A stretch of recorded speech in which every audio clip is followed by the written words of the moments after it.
उत्तर प्रदेश की सियासत और केसरगंज के दबंग कहे जाने वाले बीजेपी के पूर्व सांसद ब्रजभूषण शरण सिंह क्या राजनीतिक पाला बदलने जा रहे हैं? यह बात ऐसे ही नहीं उठी, बल्कि ब्रजभूषण शरण सिंह ने खुद ही कहा कि अगर हम बोझ लगते हैं तो एक बार कह दो कि हमारी जरूरत नहीं है। ब्रजभूषण शरण सिंह के इस बयान के बाद ही सवाल खड़े हो रहे हैं कि क्या ब्रजभूषण शरण सिंह बीजेपी में खुद को असहज महसूस कर रहे हैं, जिसके चलते उन्होंने ये सख्त रुख अपनाया है। सपा प्रमुख अखिलेश यादव के सियासी तेवर जिस तरह ब्रजभूषण शरण सिंह को लेकर नरम है, तो दूसरी तरफ ब्रजभूषण शरण सिंह भी अखिलेश यादव पर मेहरबान नजर आते हैं। बीजेपी में खुद को असहज मान रहे ब्रजभूषण शरण सिंह क्या सपा की साइकिल पर सवार होने की तैयारी में तो नहीं है? ब्रजभूषण शरण सिंह के सपा में आने के सवाल पर अखिलेश यादव ने बहुत सधे हुए अंदाज में जवाब दिया। ब्रजभूषण शरण सिंह को अखिलेश यादव ने अपना नेता और गोंडा का नेता कहकर संबोधित किया। इसके बाद भी कयास लगाए जाने लगे, लेकिन ब्रजभूषण शरण सिंह के लिए सियासी पाला बदलने का फैसला लेना आसान नहीं होगा। बीजेपी के पूर्व सांसद ब्रजभूषण शरण सिंह 4 दिन पहले बिहार के भागलपुर में बाबू वीर कुंवर सिंह के विजय उत्सव कार्यक्रम में शामिल हुए थे। इस दौरान उन्होंने राजपूत समाज को राजनीति में नजरअंदाज करने का मुद्दा उठाया। किसी का नाम लिए बगैर ब्रजभूषण शरण सिंह ने कहा कि आज भले ही सरकार की नजरों में हमारा कोई अस्तित्व नहीं है और हम अनुपयोगी लगते हैं, तो हमें बता दीजिए। ब्रजभूषण शरण सिंह ने कहा कि अगर किसी को ऐसा लगता है कि हम भार बन चुके हैं, तो बस एक बार कह दो कि हमारी जरूरत नहीं है। 2027 में कह दो या 2029 में कह दो, जब भी मन करे आकर कह दो, हम दिखा देंगे कि हमारी उपयोगिता है या नहीं। उन्होंने कहा कि अब समय ज्यादा समझाने का नहीं रह गया है, ये समय अपनी ताकत पहचानने का है। बीजेपी के पूर्व सांसद ब्रजभूषण शरण सिंह ने कहा कि ये हमारी गलती है कि जब जब हमें दबाया गया हम मौन रहे। यही वजह है कि हमें तवज्जो नहीं दी जाती। ये हमारी कमी है कि हम अपने महापुरुषों को उचित स्थान नहीं दिलवा सके। ब्रजभूषण शरण सिंह के इस बयान को लेकर सियासी मायने निकाले जा रहे हैं।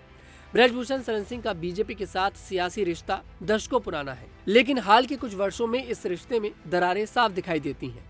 महिला पहलवानों द्वारा लगाए गए यौन उत्पीड़न के आरोपों और उसके बाद हुए लंबे विवाद ने बीजेपी को डिफेंसिव मोड में ला खड़ा कर दिया था।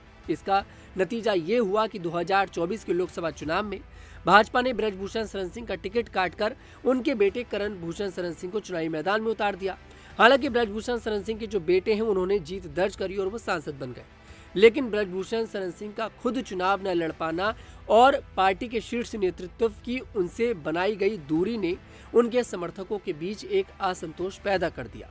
ब्रजभूषण शरण सिंह जैसा नेता जो अपनी शर्तों पर राजनीति करने के लिए जाने जाते हैं, उनके लिए हाशिए पर रहना कभी भी सहज नहीं रहा। वह पिछले कुछ समय से बीजेपी में अपनी स्थिति को लेकर असहज नजर आ रहे हैं, क्योंकि उनका अपनी राजनीति करने का तौर तरीका है। इसके अलावा उन्होंने 2029 की लोकसभा चुनाव लड़ने का ऐलान कर रखा है, लेकिन बीजेपी उन्हें ज्यादा तवज्जो नहीं दे रही है। बीजेपी के कार्यक्रम में भी वो नजर नहीं आते हैं, जिसके चलते इंद्रो क्षत्रिय समाज के कार्यक्रम में वो शामिल होते हैं। ब्रजभूषण शरण सिंह ने हाल ही में अखिलेश यादव की राजनीति की जमकर सराहना की। अखिलेश यादव 2 दिन पहले बीजेपी विधायक अनुपमा जायसवाल के झुलसने पर उनसे मुलाकात करने अस्पताल पहुंचे थे, जिसे ब्रजभूषण शरण सिंह ने बड़प्पन का परिचय बताया और अखिलेश यादव को साधुवाद दिया। उन्होंने यहाँ तक कह दिया कि राजनीति में एक दूसरे के सुख दुख में शामिल होना एक अच्छी परंपरा है। ब्रजभूषण शरण सिंह और समाजवादी पार्टी का जो राजनीतिक रिश्ता है वो काफी पुराना है। 2008 में ब्रजभूषण शरण सिंह को भारतीय जनता पार्टी से निकाल दिया गया, जिसके बाद ब्रजभूषण शरण सिंह समाजवादी पार्टी में शामिल हो गए। समाजवादी पार्टी ने केसरगंज से ब्रजभूषण शरण सिंह को 2009 में लोकसभा का टिकट दिया और ब्रजभूषण शरण सिंह फिर से सांसद बन गए।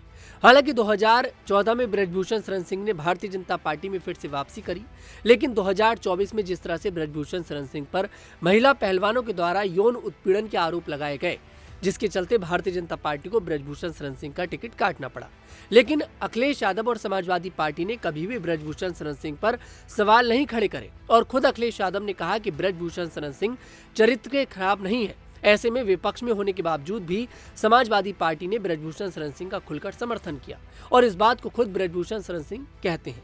अब देखना यही दिलचस्प होगा कि क्या ब्रजभूषण शरण सिंह अब भारतीय जनता पार्टी का साथ छोड़कर समाजवादी पार्टी में शामिल होंगे या फिर वो यूं ही भारतीय जनता पार्टी में बने रहेंगे।